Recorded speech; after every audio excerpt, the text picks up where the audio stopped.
Hi guys, Linda here. Welcome back to my channel. If you just see me for the first time, thank you for clicking on this video. My name is Linda and I'm filming this video from Lagos. So in today's video, we are doing another episode of makeup and history. And today's makeup and history is going to be about the IGBO people. So if you'd like to know a little more about the IGBO people, then please keep on watching this video. So guys, let's get right into it. And before you get right into this video, if you're not subscribed to my channel, make sure you click on the subscribe button just right below and also turn on the post notification bell. Also, just close the subscribe button so that you know when next I upload a new video to my channel. Please make sure you subscribe to join the family so you don't miss any of my uploads. So guys, let's get right into it.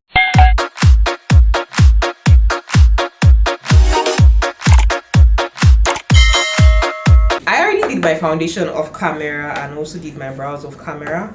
I'm just going to start now to set my face, and I'm going to use the Early Pride contour game palette. This palette right here, I've been using this palette for over god knows how many years now, and I've just always stuck to it. So I'm going to use the powder from this palette to set the other parts of my face. I'm going to use this one here to contour the lower part of my face, and use this one to set these two here to set my under eye area. But I'll just darken the lower part of my face with this one right here, because I tend to have this issue of my face being fairer than my body. So that was prevalent in my past video, but guys, I apologize for that in this video. I'm trying to make sure I correct that so I don't have that situation going on here. Okay guys, so using this powder here, I'm going to set the lower part of my face. So the Igbos are one of the largest tribes in what we know today as present-day Nigeria. The main ethnic groups in Nigeria are the Igbos, the Yorubas, and the Hausa people. We have other Ibroid groups. They may not call themselves Igbos. They may not be known as Igbos, but their language, their culture is a bit related to the culture of the Igbo people. Igbos are one of the oldest ethnic groups in West Africa, and we currently have a population of over 40 million people, though we could have a more than 40 million, but all thanks to the Biafran civil war where we lost over 5 million people. And imagine losing a population of 5 million people as far back as 1967. If those people didn't die, it would probably be about 60 million or 70 million, like by population, or even pushing towards 100 million right now. But all as a result of their deaths, our population currently stands at around 40 million. Using the powders in this palette to set my under eye area right here.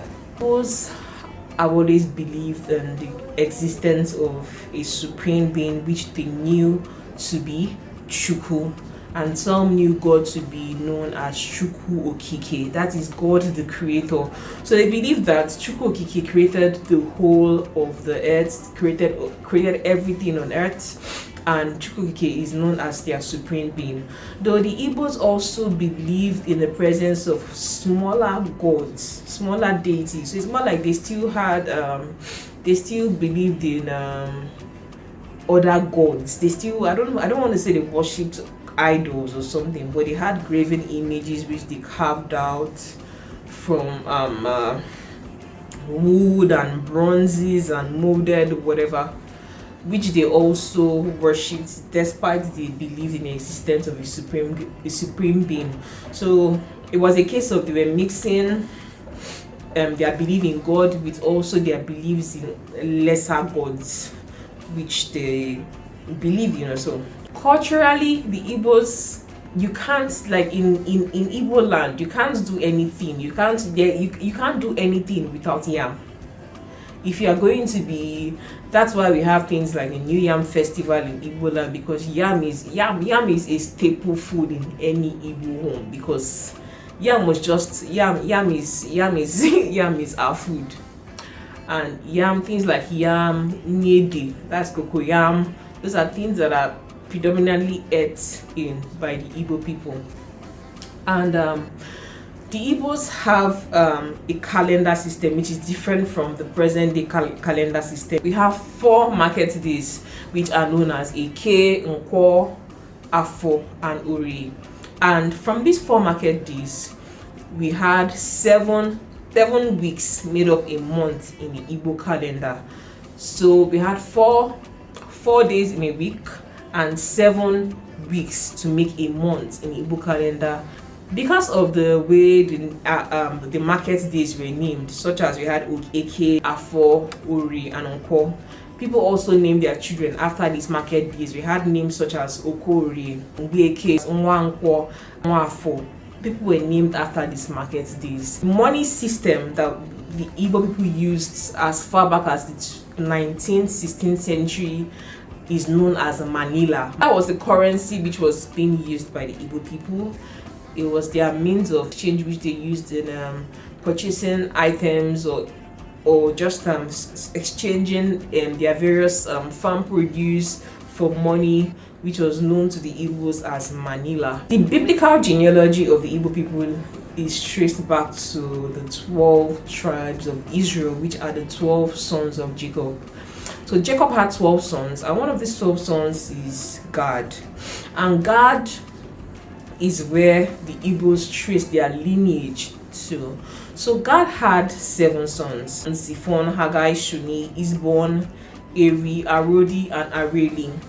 So as a result of the famine that happened in the Middle East, Joseph's brothers already sold him into slavery because they were envious of him. Their father Jacob loved him more than all of his all his other brothers, and Joseph had always dreamed dreams, and God had shown him how his future was going to be like. And God had showed him that he was going to rule over his brothers, and they were going to make obeisance to him. So out of jealousy, they wanted to kill their brother, but Benjamin ended up making them put him into a well, and before he could come back and save his brother, he was sold into slavery. I don't know, he was sold into slavery. So he found his way. So Joseph found his way into Egypt.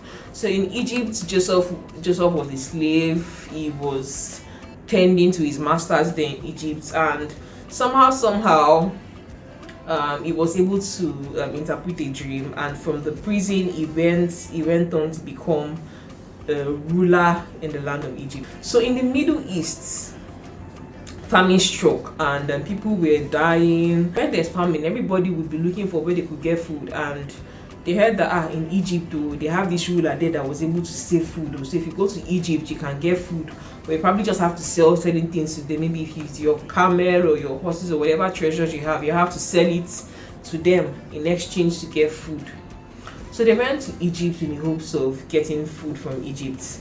And in the process, when Joseph saw his brothers when he came in to get food, he recognized them, though they did not recognize him. So I don't know if you guys know that Bible story, but somehow he linked up with his brothers. His father came, and they didn't go back to their land. They stayed in Egypt with their brother Joseph. So as time went by, Joseph and his brothers were in Egypt. Even Joseph's children were also there too. But things began to change because the Pharaoh that knew Joseph had passed on, and time had gone past. So the Egyptians no longer remembered what Joseph had done for them and saved them in a time of famine. So they began to have this hatred towards Joseph's people, the children of Israel that were in Egypt. But because before all of those anger and resentment started to build up, and they started to use them as slaves, Arodi, Areli, and Eri had foreseen all of what was going to happen. So they left Egypt and came and settled in present-day Nigeria. They passed through River Nile. From Ethiopia, they went through River Nile.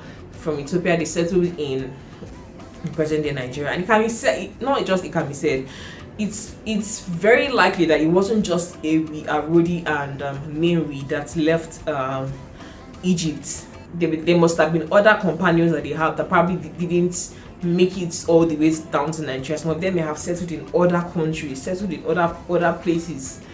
But the 3 brothers, Eri, Mary, and Arodi, went and settled down in what is known as present-day Nigeria through the Amambala River. The Amambala River is more like River Niger of present-day Anambra State, but we'll just call it Amambara River because that's what history knows that river to be. So they settled around there, and in most Igbo cultures, in the culture of most Igbo people, we built something known as the Obi, which was known to honor our fathers. So in a kingdom, so in a place known as Eri, which is in present day Anambra State, there's a building there which is known as Obi God. That Obi God was built to honor their father God, which are passed on because children in the East honor their father so much. They love and respect their father, so they like to always do things to honor their father. So this first building, which is usually like at the exterior part of the house or like the entrance of the house, was built, and it was named after God, and it was called Obi God. And in that Obi God, you had the Nri king. Is it the Eze Nri? Yeah, the Eze Nri. Which, if you look at the names of the children of God, you see Nri, you see Eri, you see Arodi, and you also see Eri. And these three brothers also had children. Most of the children's name are names that were named after cities and towns in present-day Igbo land. At the Arodi moves towards what is known today as Abia State. Arodi is said to be the people from the Arochukwu people, and the Arochukwu people spread. They kind of spread, and the Arochukwu there. You had people from the Ikwe people. You had the IGBO people. Even the people in the Bini Kingdom were also like, we are all, from the history I've read so far, it seems like we are all kind of like related in one way or the other. And also, I've also seen history saying that I've seen some part of history also relating the Yoruba people to have also come from Egypt. But I really don't know. I really can't ascertain that. I'll have to do more research and then probably make a history video on the Yoruba people. But one of the things that I would say that confirms the fact that the Igbos actually, the early Igbos, the ancient Igbos, were actually linked to Egypt, is the fact that in a place, I've forgotten to do my makeup. I'm just talking, guys. Let me get my eyeshadow brush. Then ENL's Beauty 2-in-1 eyeshadow brush. 2-in-1 eyeshadow brush right here, and I'm going to also use ENL Beauty's Divine eyeshadow palette right here. Guys, if you don't have this eyeshadow palette, go and get it. It's very beautiful, it's very pigmented, it's rich. It's the eyeshadow palette that you start to use and you fall in love with it immediately, because you would not want to stop using it, because it's really that good. It's versatile, and it's very high quality. It's very pigmented. Like, guys, let me swatch it and show you how rich this eyeshadow is. I don't want to swatch this one that is still clean. I'd rather just swatch this one that I have used for quite a while. Yeah, so you can just see how rich and pigmented this eyeshadow is. Take another color. Really pigmented. Even the matte shades are also very pigmented. So guys, if you don't have this eyeshadow palette, make sure you get your hands on it. Yeah. Okay guys, I'm gonna start out using this eyeshadow right here, which is known as Shayo. I'm gonna blend Shayo around my outer V area. Guys, so one of the things that connects the Igbos to Egypt today is the Igbo pyramids, the Udi pyramid or the Insude pyramid. So there's this part of Igbo land that's in Enugu State, in present day Enugu State. So pyramids that are similar to pyramids that are found in Egypt were seen to be in Igbo land. And also, aside from those pyramids that were found in Igbo land, the Star of David was also said to be found in various parts of Igbo land. So when the British people came, the Star of David was put on our national currency. So you see, like our old currency, you see the Star of David on it, and the Star of David is actually linked to the Jewish people or the Hebrew people. So there are a lot of Igbos that would say the Igbos are Jews. I really don't want to say the Igbos are Jews, but I want to just say that the Igbos are the descendants of Abraham. So of course, I would like to just say that we are beneficiaries of Abraham's blessings. Like, the blessings of Abraham are surely upon our lives, because truly, if you look at the Igbo people are very industrious, very creative, and we also do well in wherever industries that we are found in. I don't know why I can't just seem to do my makeup and talk about history. I'm using this eyeshadow here known as Onyeka. I'm just blending it like around underneath the area where I put the wine eyeshadow. Just right here. I'm kind of blending the two of them together a bit. I think because I'm using the same eyeshadow brush, it just kind of blends together automatically. So I'm just going to extend that brown shadow a bit towards my inner eye area. Yes. Okay guys, so if you were to go to present day Anambra State and look for the OB guard, you will find out that OB guard is still there in Anambra State. I'm going to use glitters on the center of my eyelid right here. Just want to brighten up the look a bit. Just want to make my eyes pop a bit more. And this glitter is actually from ENL Beauty's the Divine Eyeshadow Palette. And you don't need a glitter bead to apply this glitter. All you just need to do is just press it onto your lid where you want it to be and just place it there specifically. Just drag it. Just apply it within the area where you want it to be.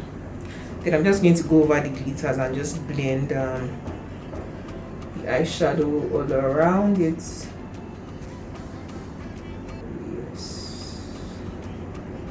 The IGBO people also believe that any building which is built on the father's land, irrespective of who built it, is owned by the first son. So the first son in Igbo land is like the owner of the house. He owns the house, irrespective of if a girl was born before him. So long as he's the son, the male child owns the house in Igbo land. Because it's believed that when a girl is married, is born, she's going to marry into a new family, while the son is his name, that is the son that actually continues the father's name in the home. So the house belongs to the boy, while the girl is more like a passerby, somebody that will still leave and move on to something else. And as much as I love the fact that I'm Igbo and I love the Igbo culture, I love Igbo people, I love how Igbos have this very entrepreneurial spirit, because truly the whole entrepreneurship thing came up after the Nigerian Biafran War, when the Igbos, no matter how much you owned, so long as that war was fought, we all started out with our parents. No, let me not say we all, like I was there in the war, of course I wasn't there. Our parents had to start life again with just 200 pounds. We had things like is it Zimbabwe? Yeah, it's more like it's like an artisan. What do I call it? It's like an apprenticeship system. Yes, that was how the Igbo apprenticeship system became developed.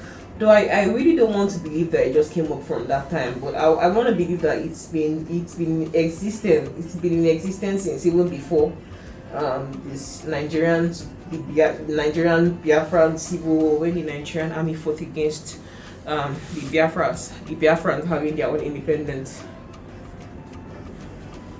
So after that period, the Igbo apprenticeship system really began to thrive, and Igbo people then heavily relied on commerce. So businesses were what we began to thrive on, and I like to say that even if I consider the facts, if I begin to consider like the history of Igbo people, how we've always moved around. Like we moved from the Middle East and settled in Egypt because of famine, and when we began to see persecution, we moved from Egypt and came and settled in Africa. We've always moved around actually. We keep on looking for where we can get greener pastures and move on to those places. And fortunately for us, we settled in a land that was really rich and very fertile.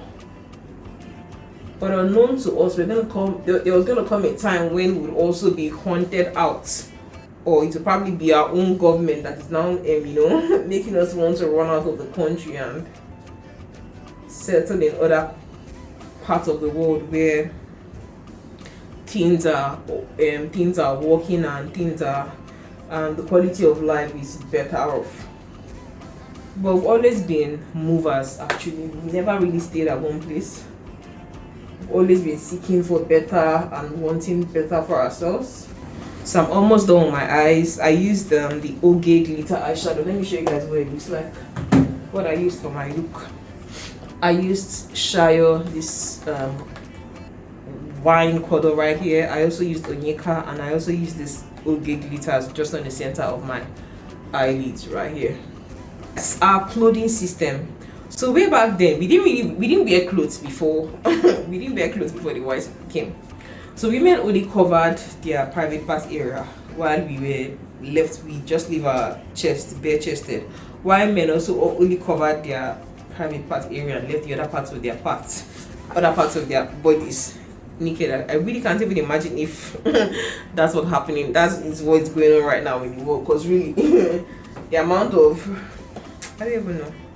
It's crazy, but that was how we dressed then, and to us it wasn't a problem because we're comfortable in it. And in fact, people originally didn't even wear clothes then. It was when it's when a child starts to grow up and is beginning to seem like an adult that the child now starts to cover up certain body parts. But originally we didn't wear clothes. We didn't wear lots of clothes. We just covered the important areas and left our other body parts open, because of course our weather was and is very hot, so you can't be wearing all the clothes when your weather is hot now. With colonialism, we began to wear clothes. So you now see the women in Igbo land wearing things like the two what they call it, two wrapper. So women will tie one wrapper first and put the second wrapper on top of it. So women will wear two wrappers. They will wear things like the George. They will wear blouses, the big puffed hand blouses, and tie things like gele. While men, it's gele, ichafo. Igbos will call it ichafo, while Yorubas will call it gele. While the men will wear their obunzi, that's the red cap, and they would also wear, they also tied wrapper. Women and men also tied wrapper in Igbo land, and the men wore the isiago. Isiago is the shirt men wore. The isiago had the lion head sculpted on it, while they tied the wrappers on their wrists, Hollandis and the other types of wrappers that we had. Yeah. So that was how we dressed. For our food, we had things like yam, edi. Those were the predominant foods that we ate. So we mainly had a very our food was mainly was high in carbohydrates. Of course, we also had vegetables like the uzizas, because vegetables were our herbs, the uzizas and the otasis and other seeds. And in Igbo land, you can't have any occasion, you can't have a visitor in your house without breaking orji. It's just recently now that we start to use things like Coca-Cola, Fanta, wine as orji. Meanwhile, traditionally we had things like bitter cola. We had the Igbo orji, the red orji, which was used to welcome visitors who break orji, and the orji is the orji breaks into three parts. That's the three-part orji. It's said to be a very special occurrence, and it is being celebrated. So the Igbos so much believed in orji, and Igbos also believed in omenana. There are various there's something they call Igbos believe in omenana, and that is known as omenana ndibu. Orji is one of the omenana. Even Iriji is also one of the omenanas of the Igbo people. I want to quickly do my eyeliner. I'm going to use ENL Beauty's Precision Eyeliner. Just quickly do my eyeliner and get back to this video. Very simple. I just want to line the outer part of my eyes here.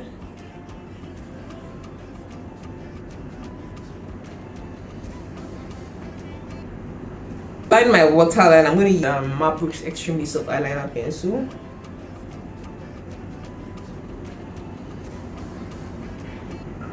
We have the Ozo title system, and we have titles such as Oba and Nze, and also these are titles in Igbo land which are given to the chiefs. There are various tourist destinations that I believe any person interested in knowing about the Igbo people or the Igbo culture should visit, and those are places such as the Mbari Cultural Center and Ibuku in Anambra State, and where else again?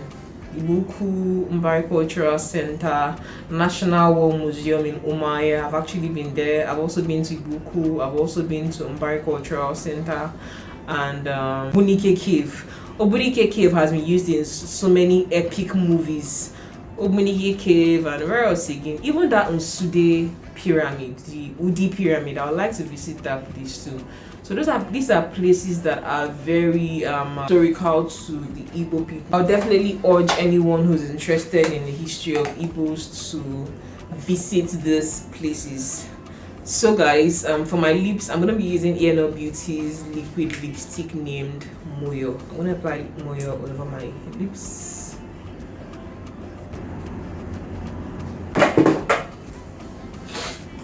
So I wouldn't, this story or describing or even talking about the Igbo people, their history, their culture, can never be complete without saying that a lot of Igbo people were actually taken as slaves during colonialism. It would not be complete for me to talk about the Igbo people without talking about how the Igbos are very creative people. The Igbos are very innovative. And we have a sense of, I don't want to call it a sense of pride, but we so much have confidence in ourselves that we are going to be all right, irrespective of whatever situation to find ourselves in. And I don't want to say we have a bit of pride or something, but the Igbos are actually a proud race. Let me just say it like, I don't want to say we are proud people, but we're a proud race. We would not be subjugated. We naturally would not want to, bend our backs, or we would naturally not want to humiliate ourselves or give in and allow ourselves to be slaves. That's why you hear stories of the Igbo landing story about how the slaves were picked up from West Africa, or what is known today as Negro land, Nigeria, and getting to this strange land which they really didn't know about, were unfamiliar with. They were forced from their land, taken to this place, and they all just went into the water and they drowned themselves because they would rather die than live as slaves in another man's land. So guys, I'm just trying to define the size of my lips. So it would never be complete without talking about the Osu caste system, which was done in Igbo land. And the Osu caste system, the Osu is someone who is like an outcast. An Osu might be someone who may have committed a crime or done something which has been said to have been an abomination in Igbo land, and they were therefore banished from the land and thereby termed as Osus. And they being Osus, they are said to be people that should not be related with, and people should not intermarry with the Osus. So this Osu caste system kind of created a bit of it created would I call it a form of enmity, or I don't even know. It was just something that was terrible that really shouldn't have been done in Igbo land, but it's just something that's part of our history as Igbo people. So the Osus were more like the outcasts in society, which people did not talk to, people did not intermarry with. And if you were to get married and they found out that you are related to an Osu, or you're an Osu or something like that, the marriage is going to be ended because of the Osu caste system which was being done in Igbo land. But in present day, lots of communities, lots of villages and communities are beginning to abolish the Osu caste system.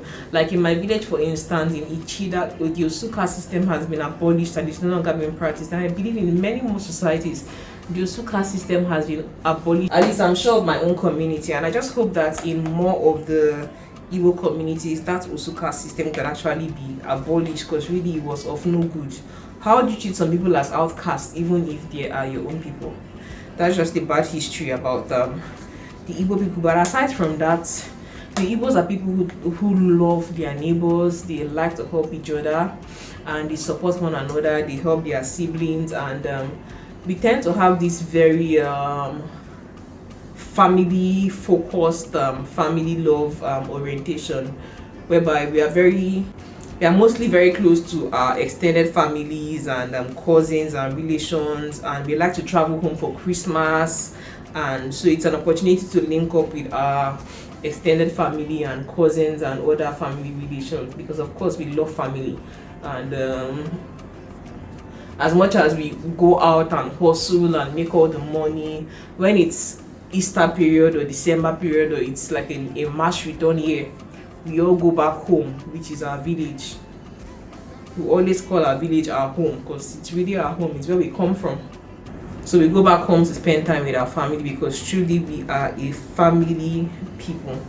So guys, I think I'm almost rounding up with this video, and I really touched on everything. Yeah. So in the Igbo home, the female daughter, the female child, the female daughter, the first daughter is known as Ada, while the male child is known as Diopala. Yeah, Diopala is the son, the male son, while Ada is the first daughter, while the second daughter is known as Osota Ada. For my mascara, I'm using ENL Beauty's volumizing mascara on my lashes. I really can't fix my eyelashes or fix where it falls lashes right now, so I'm just going to stick to using just a mascara to make my lashes look fuller. So now I want to contour my face, and I'm going to use this powder right here to define my cheekbone area. Just dip into this very dark one a bit and just layer it here. Just a bit. Use Shayo as my blush. I'm going to use Shayo as my blush. Just gonna apply Shayo on my cheek area right here. Yeah, you can see Shayo. She's popping. You can see how the blush looks. It's not so bright, it's just too beautiful but out there. To highlight my face, I'm going to use Onyinye. I'm going to use this eyeshadow right here, Onyinye from the Divine Eyeshadow Palette. Just going to put her just white bow here for a soft glow. The Divine Eyeshadow Palette, you get multiple purposes out of this palette. You get like you get eyeshadows, you get glitters, you get eyeshadows that you can even use as blush. You get eyeshadows that you can also use as your highlighter. You get eyeshadows that you can even also use as your contour, like this brown eyeshadow right here. I can also use this brown eyeshadow right here to contour my cheekbone area. Do I use the powder for this look? But probably in subsequent videos, you guys are gonna watch me use the Onyeka shade to contour my face. So I'm using the same Onyinye eyeshadow to highlight the bridge of my nose right here, and yeah, I think I'm done with this look, guys. We so much believe in family, and in the family, the first son is like the sons are like very, very important in the Igbo home, while the women are just more like, okay, the daughter is wonderful, but the woman is more like the caregiver, the nurturer, the one who cares for the children, who bears the children. And because women are more like they don't bear their father's names, they end up being married, and they take on another man's name, they take on the name of another family. So for that reason, women are not really valued. Let me put it that way. Men are not really valued in the traditional Igbo society. Men more values and more respect and honor tends to go more to the male child. And I really wish that could change, but that's just how our culture is, because men are more valued because they are sons now, they are men. And then it was men that went to war. Men were more like, strong men and whatever. The music the Igbo people tend to enjoy for occasions and other festivities, it could be burials and whatever, is usually high life. Igbos love high life, and that's why we have musical artists such as Oliver the Cole. We have, like, for the present day high life artists, we have people like Flavor, we have people like Fino, and from way back we had other people which I really don't remember their names, but when you hear our fathers jamming to Igbo music, it's usually high life, and Igbos love their high life. And of course I also love the high life, like I think one of the songs which is popping right now is Doings by Flavor. So guys, if you enjoyed hearing a bit of Igbo history with me on this video. Make sure you like this video. Let's let YouTube know that you like to see videos like this. Make sure you like this video, give it a huge thumbs up, and if you're not subscribed to my channel, kindly support your girl by subscribing to my channel, and share this video with your friends who would like to know a bit more about the Igbo culture. So guys, thank you so much for watching this video, and if you liked this video, make sure you like it and subscribe to my channel, and I'll see you in my next one. Bye guys.